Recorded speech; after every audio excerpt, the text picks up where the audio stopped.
That was so good. Okay. That was so good. No, this is the actual starting point now because I need to shame you in front of everyone. I just did a beautiful, nay, a magnificent Emperor Palpatine impression, celebrating the 20th anniversary of Revenge of the Sith coming out, and Spicer hadn't pressed record. Spicer, who presses record and leaves me with many, many minutes of garbage to sort through to find a starting point where we can start. The one time I'm like, surely it's already going, because it's always going. No, you're not recording, so fuck you. Welcome to A Song of Spice and Rhani. A Game of Thrones, Song of Ice and Fire podcast for the girls, the gays, the theys, and the well-behaved straights. Yes, this is the energy right now. I am your good host, Rhani. And who the fuck are you? I am your Emperor Spicer. I'm sorry. Are you telling me after I don't get my impression recorded, you get to fuck you? You're gonna be silent this episode. This is gonna be Rhani heavy. Only I speak. You get to react to what I say, and you better guffaw and laugh in the right places. Anyway, this podcast. Fuck, I don't even remember the next line. Okay, we go over shit. You know that. I'll say the line next week. It's fine. Anyway, there's lore. There's shit. Oh yeah. Anyway, I remember it now. And where we go over the lore, theories, questions, and our favorite deaths. So, Spicer, how'd it feel killing my joy this week? Your hatred makes you stronger. God damn you. Damn you. I hate it here. Hey, let's get into it, shall we? This is gonna be the energy the whole time. Just rage filled. Honestly, good for these chapters. The rage, it's needed. Yeah, no, it does. Cause damn, and I am graduating just a few days, and I am in the thick of it with finals. I'm tired and angry. Also, woohoo me, yeah. God, I am not coming off sympathetic here. Also, just as a tease, because I'm trying to bring the energy back down. As a tease, next week there will be a very special episode that we won't comment on why it'll be special, but it'll be special. So I hope you're here. Stay tuned for Stay tuned. But anyway, back to normal. I'm fine. I'm not resentful. That bald little piece of shit across from me, it's fine. Yeah, you're fine. Okay, so our chapters this week were Tyrion saying, don't look at me like that. Don't look at me. I call you bald all the time. You are bald. You're bald and beautiful. You call me names. Don't act all innocent. You call me horrific things. What horrific things have I called you? What? Many horrific things. Many. Raise your hand if you've been personally victimized by Spicer W. Carr. Me. It's me. Musical sequences. We'll get into that lore later. But it was Tyrion. Tyrion was first today. Yeah, Tyrion VI. So, I was saying Tyrion VI, Ned 11, and Sansa 3, but we're going to start with Tyrion VI. So, Tyrion has just got away from Lysa Arryn and the Babadook. He is now back on the road where they're trying to get out of the Vale, him and Bronn, and they're worried because, oh no, there's fucking mountain clans around and they're going to get you. But it's fine because Tyrion has a plan because he's smart. So instead of, not lighting a fire and riding their horses by night to, try to evade the mountain clans, Tyrion's like, nah. I'm smarter than that. I am going to bring the mountain clans to me because I am very smart and I am going to convince them to help me just as I convinced you, Bronn, to help me. And Bronn's like, oh, wow, you did do that, didn't you? And then while Bronn and Tyrion are waiting, we decide to get very, very sad. And Tyrion recounts the tale of his first marriage to Tysha, where he, at 13, he and her got married after he and Jaime saved her, on a road. She was being accosted by men. And then as, young, horny teenagers are wont to do. They went back together and found comfort in each other. They slept together. Then they drunkenly got married, and then they like played house for a couple weeks before Tywin's father found out. Sorry, Tyrion's father, Tywin, found out, and then Tywin decided to make everyone do assaults, and it's very unpleasant, and Tyrion is clearly fucked up from it. But don't worry, because then the mountain clans show up, and they're like, hey, we're gonna kill you, because goats and shit. You're eating goats. Those are our goats. Goats, goat, goat, goat, goat, goat. The goats. Tyrion, hey. And then, it's fine. I'm fine. Spicer, don't look at me like that. Everything's fine. Okay, goats. And then the mountain clans are like, oh, maybe we will help you, because Tyrion promises them weapons, and that's the end. Spicer, do you have thoughts? Not about me, though, just about the chapters. I really worry for Tyrion because I worry that Tyrion maybe has bitten off more than he could chew. And I worry about Tyrion's mental well-being. And I just want Tyrion to know, not Rhani, I want Tyrion to know that it's okay. You're almost at the end of your journey. Not really, but this leg of the journey. And all you need to do is convince the professors, I mean the Mountain Clan, to allow you safe passage. And you too shall enter the riverlands of your life.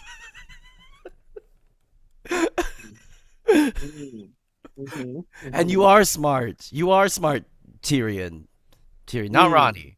Tyrion. No, Rhani dumb. Rhani dumb. Rhani dumb. Tyrion smart. Ronnie's brains are mushy bananas now. Not a fold in those brains, smooth as a marble. Jesus Christ. Oh God. But seriously, damn, what a chapter. Because it was so funny because I listened to the audiobook this week just because I was really busy this weekend, and so I was like, I'll listen while I commute, as opposed to reading it like I normally try to do. And damn, this I forgot about this from the show.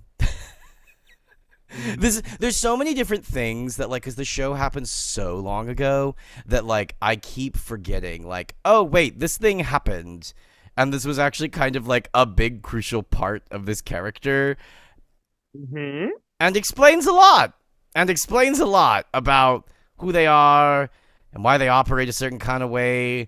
And so then later choices don't really fucking make sense in the TV show because it doesn't really make sense with the way that this character has been described before, and blah blah blah blah blah. Anyways, but yes, no, I was so it was so crazy to come back to this because I remember, like, in real time remembering it, because the show stays pretty faithful to, like, what's described in this chapter, like, of sort of describing, like, what happened. Yes, if I remember correctly. Yeah, I could be wrong, but, like, it happens at a different point. They combine this with when he meets Shay for the first time. Yes, and yes, so yes. They like do it back to back there, but that's fine. Yeah. Which, like, I think, which makes sense in the TV show. I will say, like, that makes a little bit more sense than him, like, randomly telling Bronn. But, like, I think it's a good moment because it sort of, like, allows Tyrion to be vulnerable with Bronn. So that's it's an interesting different flavor, and it's a little interesting that we get it now. But I actually think it makes sense to have it in this chapter when we sort of fool the mountain clans into working for us, because it sort of shows, like, why Tyrion, it gives us more insight into why Tyrion is the way he is, right? That, like, he has to kind of think about 30 steps ahead because he was traumatized by everyone else. Like, because even, like, the good part of this, like, the fact that, like, the part that got me that I forgot about is that, like, this was all planned by Jaime. Right, that, like, Jaime was like, I just wanted you to sleep with somebody, so, like, I felt that this was going to be the only way that, like, you were going to be able to sleep with someone. Which also, god damn it, I know it's the Middle Ages, but he hasn't had a woman yet, and he's 13, and he's 30. He should have bedded someone by now, Rhani. That's normal. Didn't you know? It's normal for the children. It's normal. No, it's not. But it makes sense as to why Tyrion operates this way, because Tyrion the only good thing that came out of this, him meeting this person, that was literally a con, right? Like Jaime was like, I am setting this up. Like it wasn't even natural. It wasn't this romantic thing that he thought it was. It was like Jaime trying to do something nice, right? Like Jaime was trying to be a bro and like, help him out. Maybe also let him do it in his own fucking time. It also it also makes sense as to why like Tyrion is the way he is about women, right? And he sort of views women as like sexual objects, right? Because like the one time he got to be vulnerable with a woman, the one time he got to be like intimate with a woman, it was all a con, right? And like the way that even like Tysha is described of like being kind of very ambivalent about the whole thing, like at the end when like there's the sentence of like the silver coins were spilling between her fingers, right? Like as she was getting this all like it's just painful to think about, right? Like I'm sure this was not a walk in the park for her, like because of Salt, right? Like that's not cool. Yeah. But it's like it does kind of like make you think like, did she have any feelings for him? You know what I mean? Like, or was this just like a gig, right? Like did she get a gig and be like, oh wow, this gig got really good, when I got set up, I got a college, right? Like I got a house out of this, and I guess I have a husband now, like cool, right? Like it does make you think like, oh, and then it makes you understand like, oh, and this is why Tyrion thinks everyone like has a motive, right? Like Tyrion thinks everyone's got an ulterior motive. Everybody, wants something. There is no sort of genuine sort of connection, right? Which I can definitely relate to that, not as intensely, but it's like I feel like in a lot of my darker moments, I sort of can sort of slip into this, which this is this thing we've been talking about through this whole book, that like intelligence without empathy is stupid, right? And like Tyrion that's something that Tyrion needs to learn how to do, and he kind of learns throughout the book, is like developing empathy, right?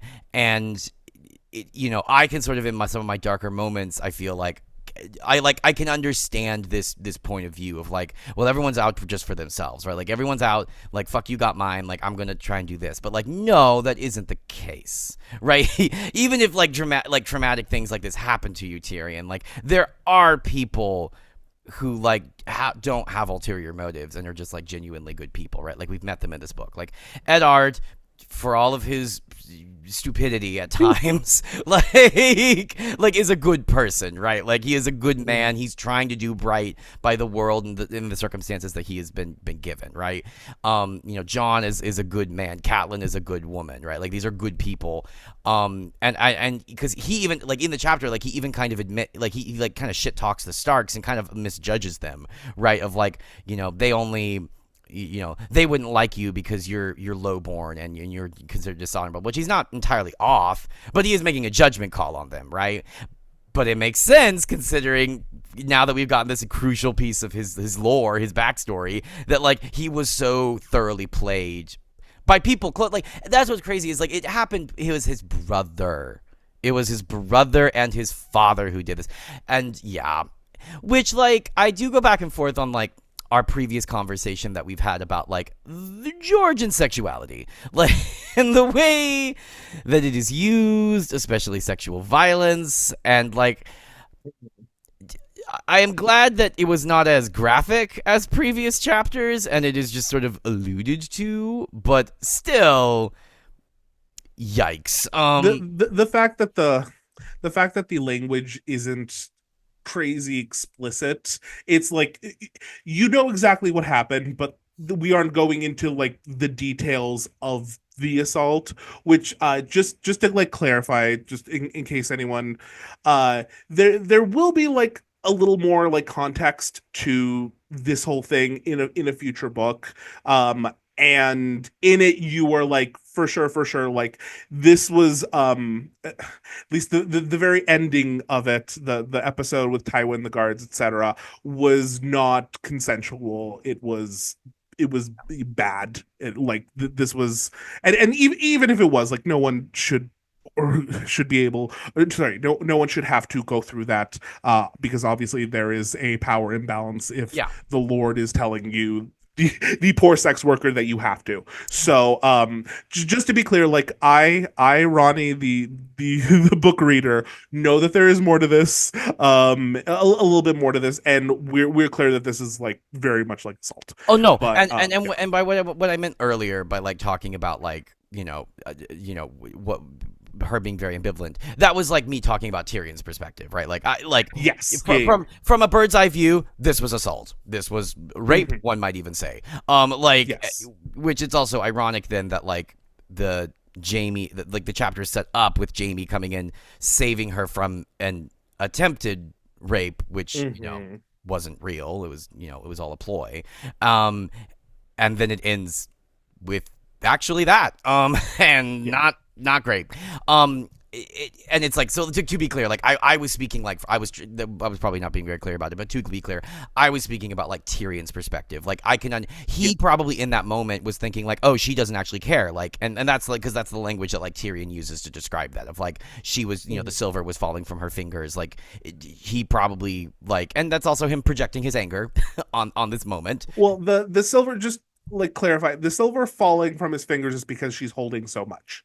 Yeah, no, Like she exactly. physically can't carry it all because Yeah. again, just horrifying imagery. Yeah, no, exactly, and it's Yeah. like, we want to be clear. This was assault, which Yeah. yeah, and I think just from like a craft perspective, as we've talked about before, like it's nice that George didn't go into details. There was one line that was describing the first sexual encounter between Tyrion and Tysha that Oh. I was not fond. I went gross, like gross, real gross, George. Mhm. Like Yeah. gross. Yeah, but to the larger point, like this adding context to Tyrion, I like fully agree with. Like he going forward, because he was like on the back foot, because he was so trusting at that point, he has never been trusting again. So like, yeah, no, it's this illustrates it in like a very, very vivid way, while also like adding context, like the results of it, like because we're watching how this experience where he didn't think that the people around him had ulterior motives, and so he was very trusting, and now in contrast in the present day we watch as he has like how he planned his escape, like using brawn, and then how he's planning to use the mountain clans, and so he's playing off of their ulterior motives. Yeah. So this whole thing is to say like the lesson he learned from that, he is currently employing it. Like if Yeah. you realize what people's ulterior motives are, you can like use it to your advantage here, Mhm. which he does. Like he clocks the whole like first chunk of the chapter is him basically explaining to Braun like how he thought through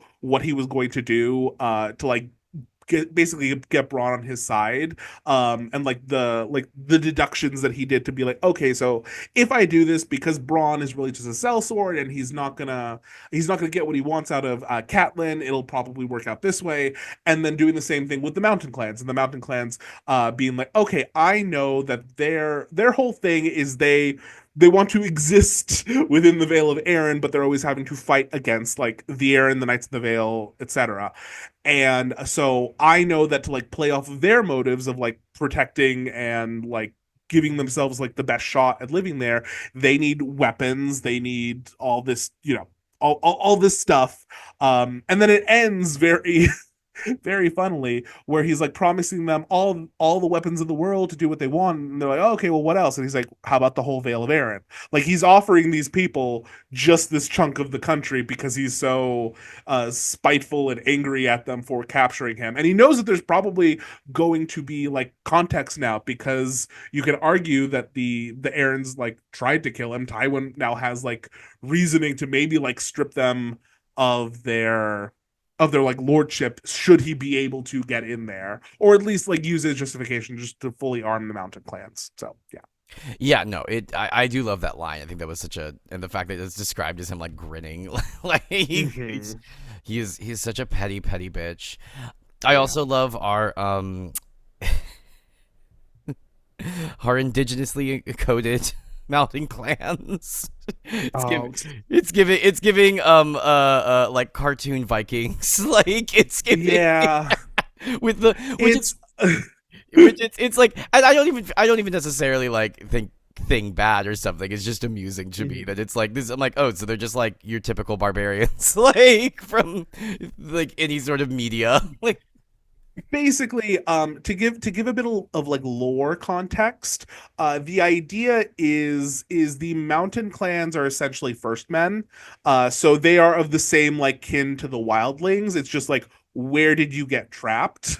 Yeah. So the mountain clans are first men who like basically refused to give in to the rule of the Arryns, who were one of the first very big like Andal houses to take over. Mm. And so like the remnants of the resistance is basically the mountain clans, who are like culturally very different now. And the Arryns like are truly like the biggest contrast to them, because they are House Arryn is one of the most like Andal houses, in that they're like the most religious, they are the most like hoity-toity, etc., etc. So these two groups are like as like antithetical to each other as you can get. Yeah.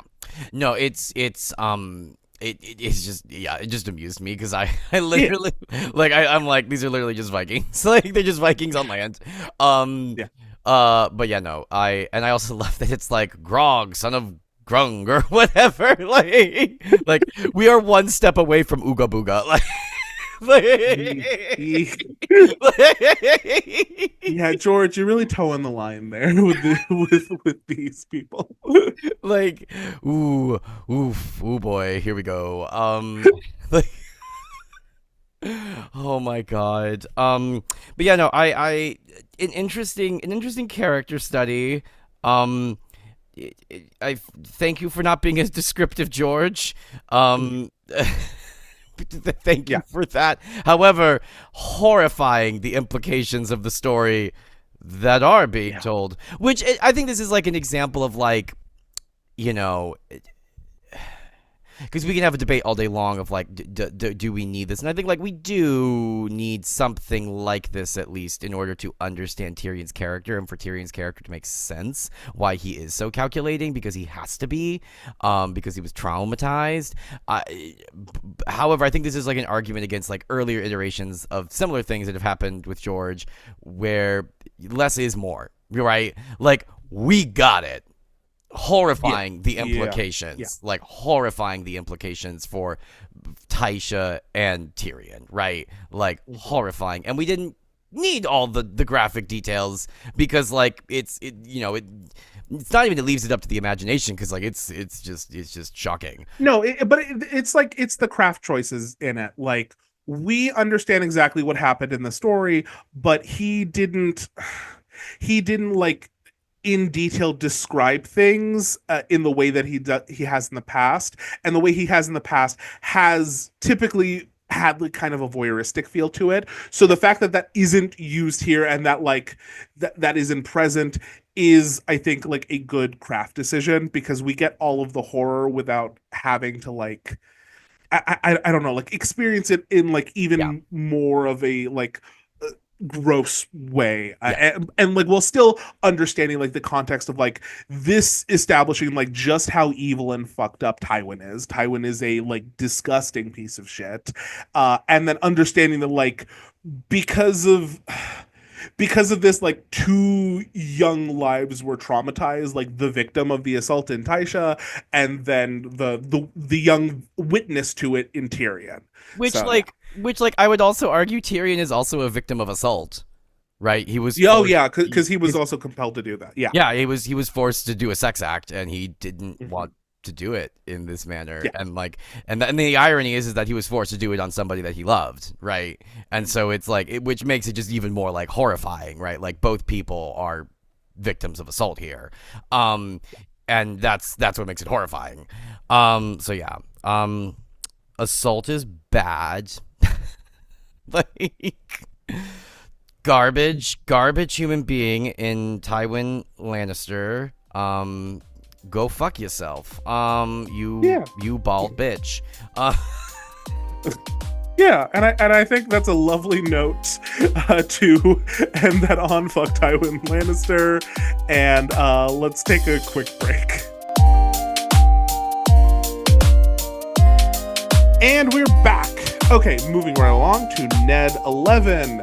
Ned is sitting on the Iron Throne because Robert is still off hunting and Ned has to run the kingdom, and so he has to sit on the giant, uncomfortable chair filled with swords that are literally stabbing him. We love, we love, we love. He can't lean back in it because he will be stabbed. That is how uncomfortable this chair is. So, Ned is listening to all these petitioners, but oh no, this group of them came with some actual traumatic news. There are war crimes in the Riverlands because, the sky is blue. So the mountain has been going around the Riverlands and just burning and assaulting people and murdering people, and it's pretty damn horrific. They know it's the mountain because he's a giant. He's a giant, huge man. He's bigger than everyone else, and they're like, who yeah, could sorry, this be? Who is this mystery war criminal? Who? But don't worry, Grandmaster Pycelle, who is just a Lannister bootlicker, is like, well, it could be any big man. Like, no, it can't. It's the mountain. You're a fucking idiot. But anyway, Ned is like, yeah, no, we're not dealing with this. That's bullshit. And he's like, I'm gonna send some people to go deal with this because we are stripping that man of all his lands, of all his bullshit, and he is sentenced to death because fuck that man. And then Loras Tyrell, the boy wonder, shows up and he's like, I can do it because I'm a very talented swordsman in multiple ways. But Ned is like, you are young. We're not sending you. I'm gonna send Beric Dondarrion. Remember that name. It'll be important later. But Beric Dondarrion's like, cool. We'll take a bunch of people and we'll go and we'll hunt them down. And yeah, and then afterwards everyone leaves the throne room. Ned gets down and Varys comes over to him, like look at him because he just made a big move and is like, hey, choices. That's kind of risky. That's kind of risky because the mountain is Tywin Lannister's bannerman, and this is gonna be an affront to him. So are you ready to deal? And Ned's like, it's fine, we'll be fine, everything's fine. It won't be fine. But anyway, yeah, Spicer, what are your thoughts? This chapter shall be named The Twink, the Bear, and the War Crimes. Because this fucking twink strutting up and being like, I'll take him out! Let me do it! Oh! I'll serve the king! Oh! And Ned shouts at him, fag! I can say it! I can say it! If you get this video demonetized, I'm gonna kill you. You can bleep it out. Bleep it out. Bleep it out. You can just bleep it out. I'm gonna bleep shit. I'm a bad editor. Go on. It's fine. But no, that was like my favorite part when this guy comes up. Also, just the imagery of like these poor villagers, the victims of war crimes, are like, hey, war crimes were committed against us, and then this twink over here is like, time for my revenge from when this guy tried to kill me at a tournament. Like, girl, this is like, read the room.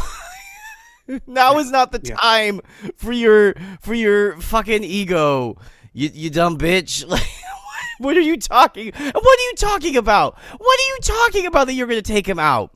You're gonna take him out? You're going to take out this literal... The villagers described him as a giant. Like, he is called the mountain that rides because we don't know how he gets on a horse because he is so big of a human being. I was thinking, and this is like a dumb thought experiment. I was like, how would you kill him? Like if they capture him, like how are you going to execute this man? You'd have to get a massive sword. You need Ned with ice just to wallop. Just get a long sword and someone with an elbow, it'll be fine. Someone with an elbow, a little shimmy. Little shimmy. I am a master swordsman as well. I was like, ooh, do you like tie him up and then you like you have like a bunch of archers? It was like a firing squad situation. Jesus. Like, Oh God. if they had I don't know. I don't know what method we can use. I like without armor, he's human. He's flesh. I don't know. Like it's big, but like get an axe, whatever. oh my god, I'm just like, oh god. I mean, I suddenly understood in the fucking TV show, the terrible episode, fucking die.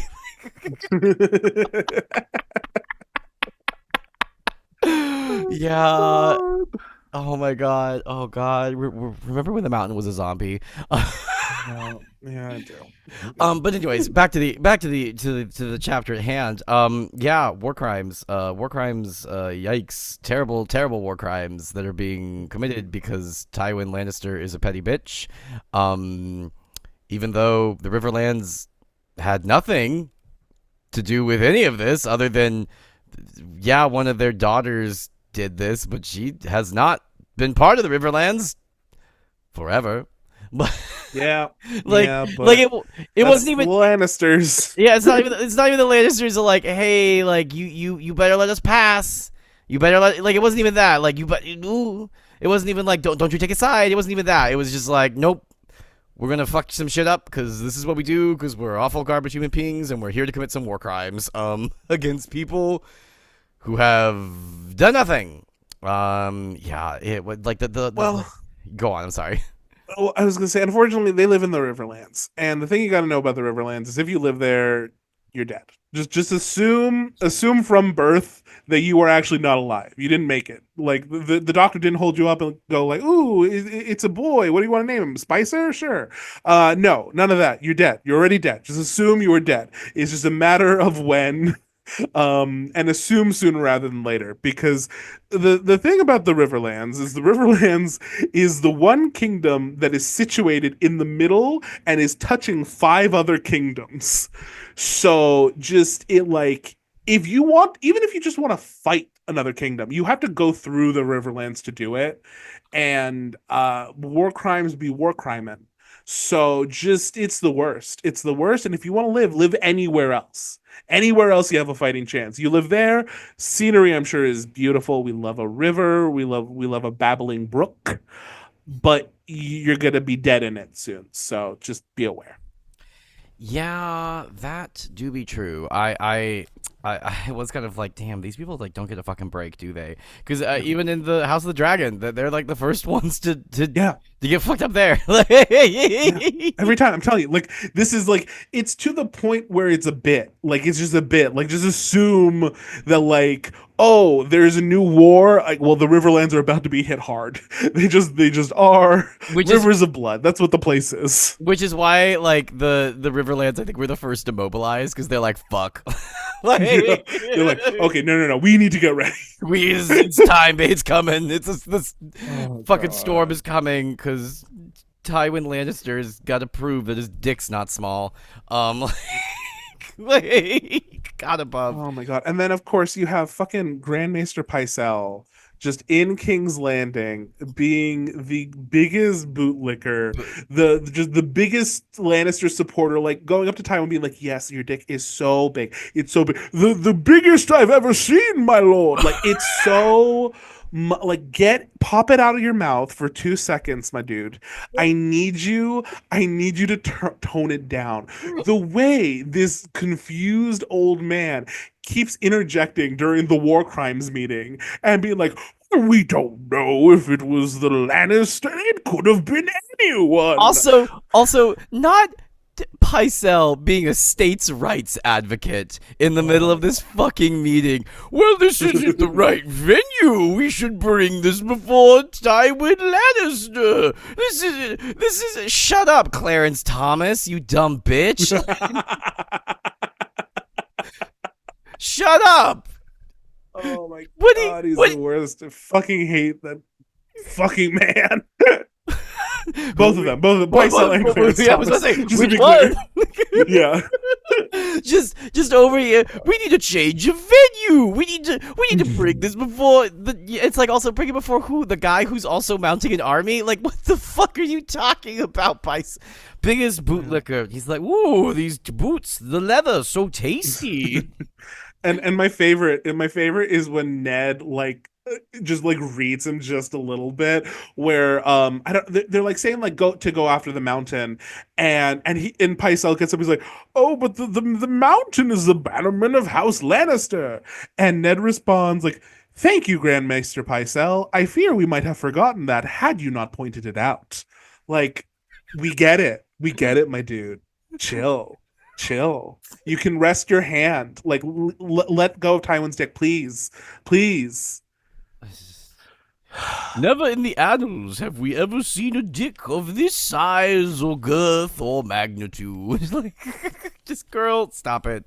Go away, Pycelle. Go away, Pycelle. Nobody cares. I will say, oh, we did forget one bit that is very important. And that is when Ned pulls the girls aside, is like, "Hi, Oh shit! Yeah.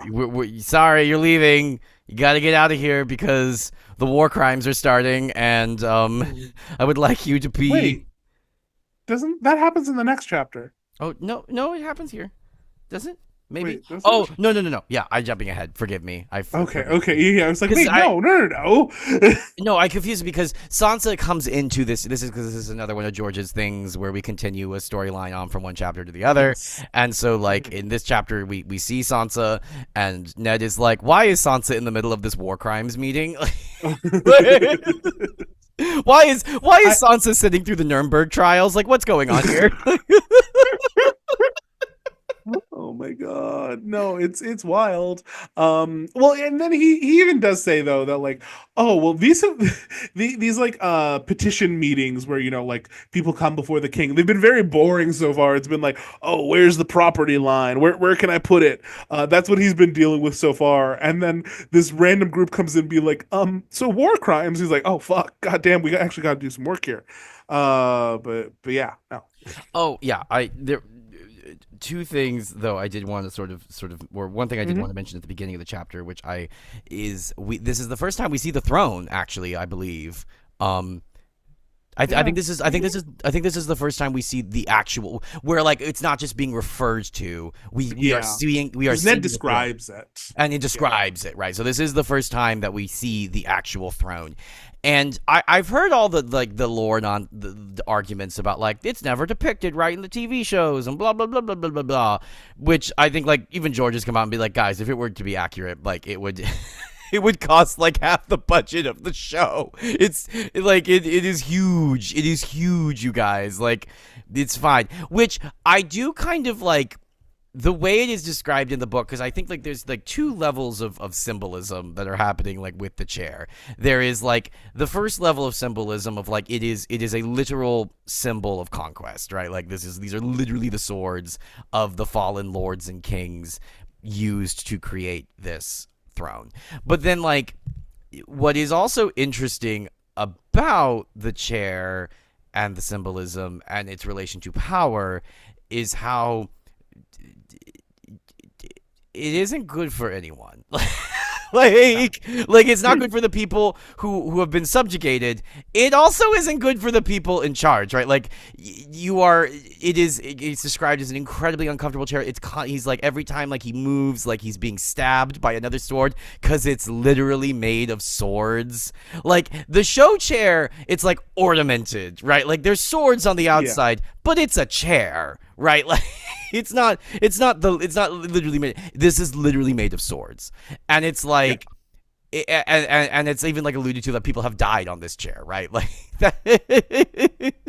Like, well, they have. It's quite fun. Which one? Well, like we don't see it in the Maegor. Maegor has a whole. Oh yeah. Maegor, yeah, that's right. So it's like this is. It's an interesting. We already start getting like an interesting commentary on this, and like. And the symbolism of like as Ned is literally like in pain from his own personal injury and listening to people talk about war crimes and having to make a very big decision, right? He is also constantly talking about how this chair is like poking him, how it is like causing him discomfort, how it is like so fucking uncomfortable, right? Like power is uncomfortable, and it it's like, but and then what's also so interesting about the symbolism is like these people made this chair. Mm-hmm. Like They could have made any chair. They could have made any throne, but they're like, no, we're going to make this chair. We're going to make this chair because this is a world where might makes right. And so like, but the problem with that is that it's not very comfortable, and like it's going to hurt you in the end, right? Like and it's always going to be painful. So it's interesting that people continually think that this is somehow a good form of government. Yeah. Even to this day, for some reason, Mhm. it's once again, It's about who wins. No, it's not. no, it's not. The chair is literally uncomfortable. Who wants to fucking win that chair? Like, Yeah. It's literally like he can't lean back in it. That's one of the descriptions that I completely forgot about. Like you can't recline in the chair because there's like the blades are sticking in like out. So if you lay back, you are stabbing yourself on it. So like the way the TV show, like where they're all like bended on the flat side to like, form this like shape of like, ooh, this is the seat with the back or whatever. Like, no, it's not on the flat side. It's not, this is jagged. There's shit sticking out everywhere. Like when he lays his hand on like the armrests, he comments that there's like swords like in between his fingers, just sticking out. Because it's just swords. It's just everything is just haphazard, jagged swords. What the fuck? Everything is cake. Everything is swords. Like yeah, it's indeed. And I also this is also the beginning of one of Ned's many stupid mistakes. But like I think this is sort of like this is the first mistake where like Ned can't come back from this, right? Like. Because like before then, like they were kind of like smaller mistakes. It's like that was a dumb thing you did. That was a dumb thing you did, or like things that he didn't necessarily do. Like he didn't choose to capture Tyrion. That was Catelyn's choice, right? He took the fall for it, but like that wasn't his choice. This is the first time Ned has like made a decision and is like, this is what we're doing, and you can't come back from this. You just sentenced one of Tywin Lannister's bannermen and one of his favorites to death. That's not smart, which is why Varys is like, hey, choices. Like why if only we made different choices. If only we made different choices. And it's again it's like hard because like this is the right thing to do, like morally. Like the man, like the mountain deserves to be brought to justice, but when things are so unstable at the moment, choosing to like commit yourself to antagonizing Tywin, who you think is one of the great sources of the like corruption and the danger to Robert, doing it at this moment where you're like you don't fully have Robert on your side, it like things are up in the air. Robert isn't even there. It's it's a lot of risk without a lot of guarantee of reward, and as we will later find out, the reward don't come. So no, it does not. Yeah, it's just kind of unfortunate because like he it's like I was thinking like you said, like this is the right thing to do, but I was in my head, I was like, okay, what would be like this like the better thing to do even in retrospect? And I'm like, I guess the thing, like maybe like demand that he come before you or something, so like demand he come before you to answer for these crimes, like hold, there must be a trial or something like that, like bring forth evidence of your innocence, and then like if he's says fuck you, I'm not going to do that, then that's your answer, right? And then you go, great, cool. Then they're in open rebellion, and then you have like the real like legal justification to like for sure, like we don't even have to like give them a chance. We just have to go in. Which like he might still have that with this because like I think there is enough evidence for like the war crimes that he can do this. It's just not the smart political move. Again, and this is like Ned's big like the crux of his issues is the political versus the moral. Like Ned is always in the morally right. It's just like, is that the smart political move for the current configuration of shit? And unfortunately here, no. It's our loose cannon cop. He does the right thing, but not always the smart thing. He's going AWOL. He's a loose cannon. Like he's going against the force. You're pulling rank, Ned. You're pulling rank. You're off the case. He's a cop. I don't know what to tell you. Away. Put it away. Put it away. He literally gives up the badge at one point. I'm not on the force anymore. Like I don't know. I know, I know. He goes into brothels. It's of all the brothels in all the world. Like, I don't know what to tell you. He's a fucking cop. Leave Brittany alone. Has he not suffered enough? Oh my god. But that's all. yeah. That's all I got on this chapter. Same here. So let's take one final break, and we will be right back. And we're back, moving right along to Sansa 3. Sansa is confused. She's very confused because Ned, her father, her brilliant father, did not pick Sir Loras to go on the mission to stop the mountain. And Sir Loras is the very image of, like, the perfect knight. Unlike Sir Beric, that old man at 22 years old. And she is talking about it with Jane Poole, her friend, who really kind of just annoys her a lot. And it's kind of funny. But then she starts arguing with Arya, and Arya throws a blood orange at her, ruining her dress because, you know, Sansa fucked around and found out. And then don't worry, Ned's gonna show up and he's gonna be like, okay, girls, let's get to the chase. You're going home. We're done with this bullshit. I need to send you back to safety. And then they both freak out because Sansa's like, no, I want to live here because my beautiful Prince Joffrey, I'm supposed to be a queen. And Arya's like, I want to do fencing more. But then they start arguing with each other. And they're like, oh, no, I'm supposed to give Joffrey beautiful, beautiful children, blonde-haired children, a lion, a beautiful lion. And Arya's like, no, he's a stag, because that's what the Baratheons are, you nitwit. And fucking Sansa's like, no, he's a lion. He's nothing like the king. And then in Sansa's POV, we watch Ned figure it out. And it's very funny because he just gets like a crazy expression like, oh, my God. It's great. Oh my god. He cracks the and case. Then he cracks the case. Yeah, he cracks the case in a different POV. But then it, like, you know, cuts to black. Everyone's angry, everyone's sad, and oh, the girls are supposed to be going home. End of chapter. Boom. Roasted. What do you think, Spice? Yeah, the way, like, it's so interesting. Also, forgot in the previous chapter, Loras Tyrell is 16 years old.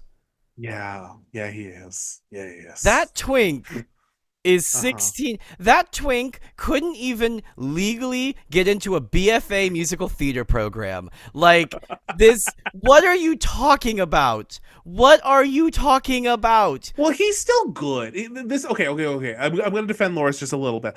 Loras is supposed to be like a prodigy. Okay, he's very talented. He's been winning all of these tourneys at 16, which is why he has like such a fan base. They're like, wow, you're amazing, and you're a baby, which is like what Jamie was like. Yeah. She's a TikTok queen. She got on Drag Race, right at 16 because she's a fucking prodigy. But can she compete? At the same level as these other queens, these other seasoned queens? Because she can turn a look on TikTok. Sure, she's great at that. But can she perform?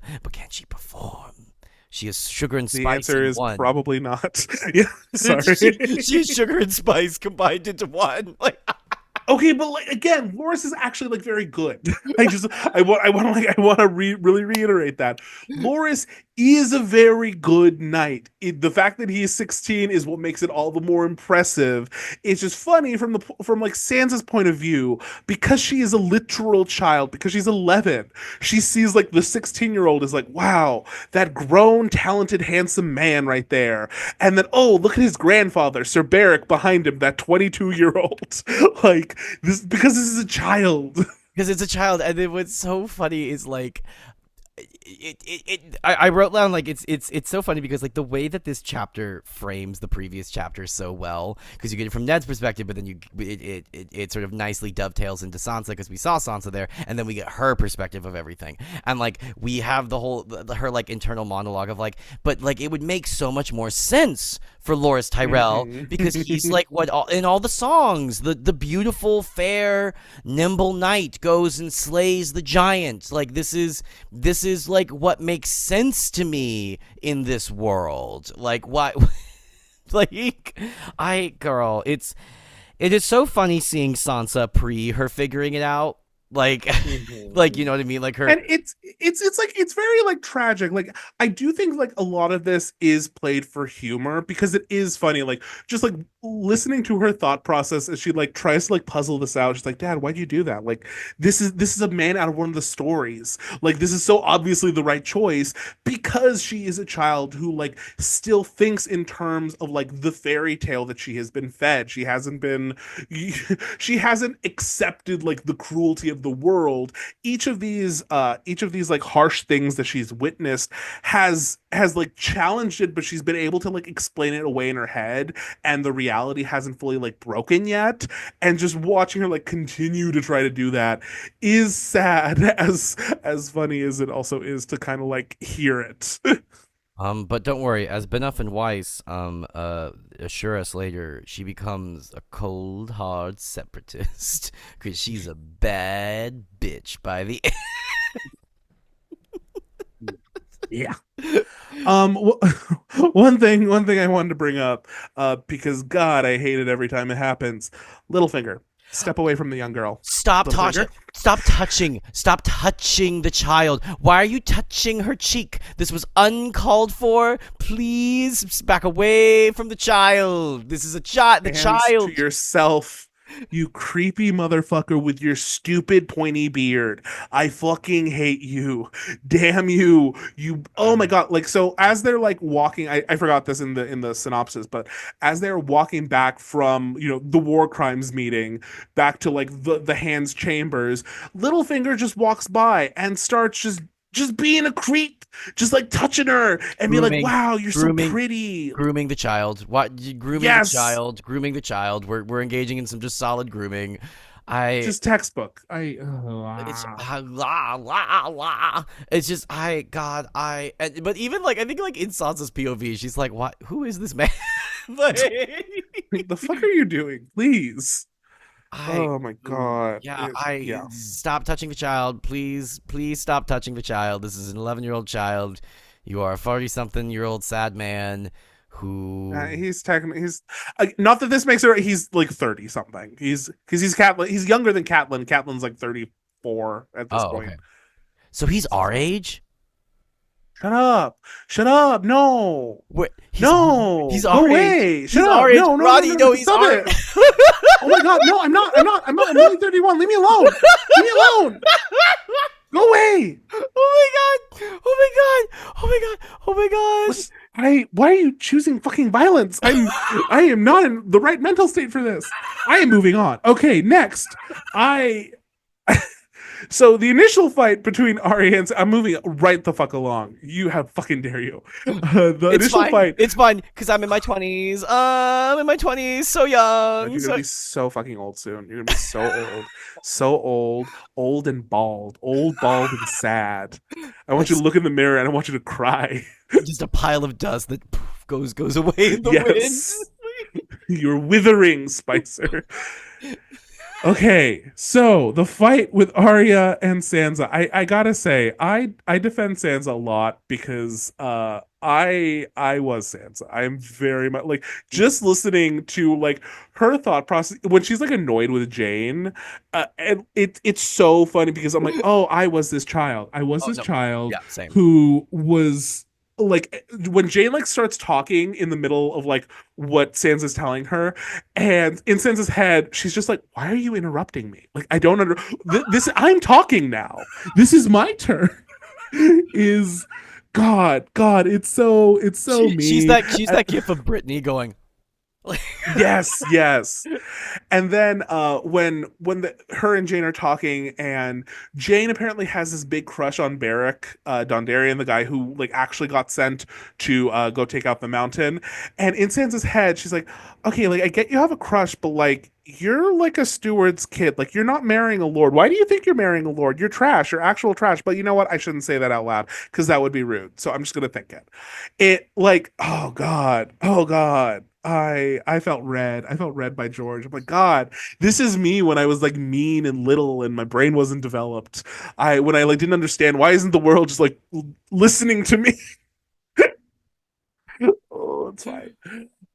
But then that leads, I think, to a very satisfying confrontation with Arya, where they start fighting, and then Sansa starts saying some of these inner thoughts on the outside, and like tells like Arya, like, well, when I'm queen, you'll have to bow to me. How like and you're gonna be so angry about it, boo hoo.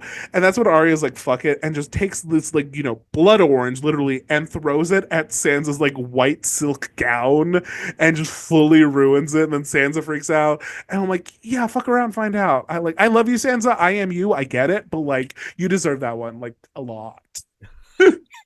Also, I do love one thing. We always give shit for George talking about all of the food, but another thing George loves talking about is a gown. Beautiful gowns. He loves talking about Beautiful the gown. gowns. Beautiful gowns. He loves a gown, a beautiful gown. He loves talking about a gown. He loves talking about the way in the previous chapter he had to tell us all of his talking about Ned's doublet and what was and what was embroidered on it and his little cape. He gave him a little cape and his little fucking hand clasp. It's like George is a look queen. George is a look queen. He loves like he's a big girl. He's a big girl, but he's also a look queen. Like. He knows how to dress it though. He knows how to dress for his body. He proportionizes. He proportionizes. Yeah. He is a Mistress Isabel Brooks. Like, he's a big girl and he knows, but he knows how to turn a look too. He knows how to turn a look. Like, I can't breathe. Oh, that's good. That's real good. George with his little kitten heels. George with his fucking little kitten heels. Oh my god. Okay, sorry. I'm trying to go through my notes here. One more thing. I do love how in the last like argument with Ned, where Ned is telling the girls they're going, and they're trying to like argue, be like, no, we got to stay. At one point, because Sansa, her entire worldview is shaped by like how a woman is supposed to act in society, and so she like pulls out what she thinks is her trump card, and she's like, "Don't worry, I'll be as good as the queen, I promise." And then Triggered. Yeah. And then Sansa like describes, she's like, and then like Ned's like eye twitches and he gets like a face and she's like, I don't understand what's happening. Why are you looking like that? I'm like, because you just said the wrong thing, madam. You said the wrong thing. Oh my god, so funny. So funny. And then him figuring out the whole thing. Just like he cracked the case. Once again, he's a cop. It's when he's talking to somebody. It's usually some broad, and the broad puts it together, but she doesn't realize she's put it together. And he's like, damn, I've cracked the case. And he's like, where are you going? I've got to make a phone call. Cue sexy sax solo, like. So funny the way he like it's described as like he gets this like crazy look and his eyes widen and you're like, oh no, he just put it together, damn. I love that bit from the Lindsay Ellis video on this where she shows him figuring it out. It's Baratheon, black of hair, Lannister, blonde of hair, and then it shows like the Punnett squares. Yeah. It's like that's not how that works. I mean, it could, but it's fine. No, it's Punnett squares. Punnett squares. It's weird. It's it could happen, but it's weird. It's happened 3 times now. Fair. Fine. This recessive gene has showed up 3 times now. Interesting that. Fine. But yeah. So it's an interesting chapter. Like, not a lot happens, but a lot happens. You know what I mean? Yeah, no, it is very. She's short. But like, we start to see the unraveling of Sansa's world, which is sad when she has her little hissy fit where she's like, no, because like it's described like he's trying, like the way that it's described of like he's trying to take it all away from me, right? Like all the things that I was promised that that I would have, and like I don't get to have that anymore. It's like, well, sorry, some war crimes were committed, girl. It's time to it's time to hit the road. Just meanwhile, Sansa's over here going, wise, life is a cabaret, old child, like screaming. Everything is trauma. Everything is cool with the trauma all around. Anyways, but yeah, that's all I got on this chapter. That's all I got. Samesies. So let's move on to our question of the week. This one comes from Ira. Ira Sended Kitten. I'm so sorry. 7450. And this is fun. If y'all had one of the house animal mascots, which would it be? which animal do you want on your house sigil, Spicer? Oh, do we get to make our own sigil, like our own original sigil, or do we Yeah, what animal would you like put on it? You gotta Oh, pick an animal in this version. ooh, okay. You gotta think. I want Do I want a platypus. you want a platypus? I can see Platypus. that for you. I see that Yeah. for you. Yeah, that Yeah. feels right. It's There's a correctness to that. yeah. She's so different. Not like the other girls. But no, you were going to explain your reasoning. Yeah, because it's like they're like cute, and cuddly, but like don't watch out, they got poison in those claws. Like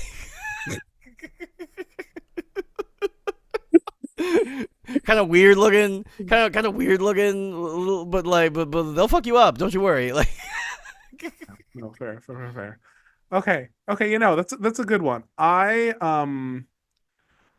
think there might be some argument whether this counts as an animal, but I think we're all animals. So I'm gonna say I want the Lorax. I want the Lorax on on my sigil on my banner. your house motto is "We speak for the trees." Like I mean, who am I? What am I but the Lorax? Just like standing on my stump, trying to tell people that show did dumb things and these books are much better. And listen to me, please. I beg of you. I Think speak critically. I speak for the trees, Ah, Like, yeah, paper. Ooh, yeah. hey. Hey. But yeah, no, I think the Lorax and the platypus, those are good for us. That's great. Yeah. Um, okay, and then Spicer. Well, death favorite.